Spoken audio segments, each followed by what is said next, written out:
Түркістан облысының әкімі Дархан Сатыбалды Созақ ауданы тұрғындармен кездесті. Облыс әкімі өңірді дамытуда осындай кездесулердің маңыздылығына тоқталып, тұрғындармен ақылдаса отырып атқарылған жұмыстар жемісті болатынын атап өтті. Жергілікті биліктің ең басты мақсаты тұрғындардың өмір сүруін жақсарту және де осы өзіміздің өміріміздің әлеуметтік экономикалық жағдайын жоғарлату. Алдыңғы аптада мен президентіміз Қасым-Жомарт Кемелұлының қабылдауында болдым. Қабылдауында және бір рет осы облыстың жағдайы туралы баяндама жасап, және сол жерде нақты тапсырмалар алып шықтым. Бұл ретте еліміз жаңа дәуірге қадам басып отыр. Әділетті Қазақстанды құру ісі басталды. Алдағы жылдың қиындығы да аз болмайды деп отырмыз. Бірақ ауқымды саяси өзгерістерді ашықтық, әділдік пен өзара сенім арқылы бірлесе отырып жүзеге асыратын болсақ.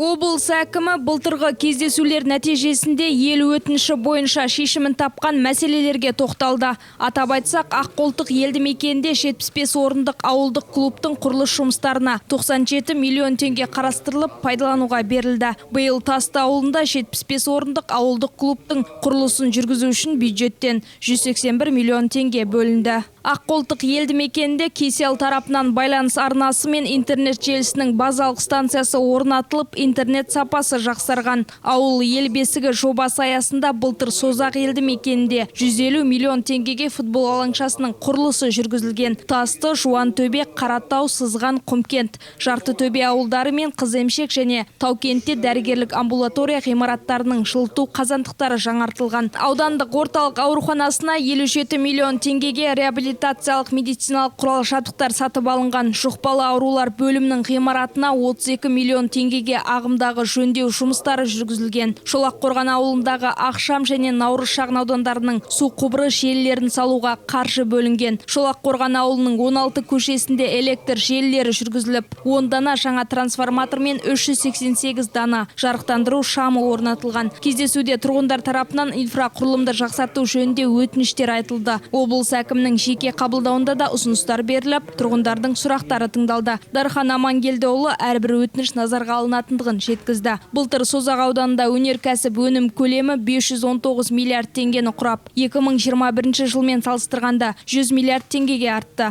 Инвестиция көлемі 61,2 миллиард теңгені құрады. Алдағы 2 жылда 475 миллион теңгеге 7 инвестициялық жобаны іске асыру жоспарлануда. Ауыл шаруашылығы саласындағы жалпы өнім көлемі 19,7 миллиард теңгеге жетті. Елді мекендердегі ішкі көшелерді жөндеу үшін бюджеттен былтыр 442 миллион теңге бөлініп, 34 шақырымды құрайтын 23 көше жөндеуден өтті. Жұмайым Абызбай, Мейіржан Ғалымжанұлы, Арт ТВ жаңалықтары.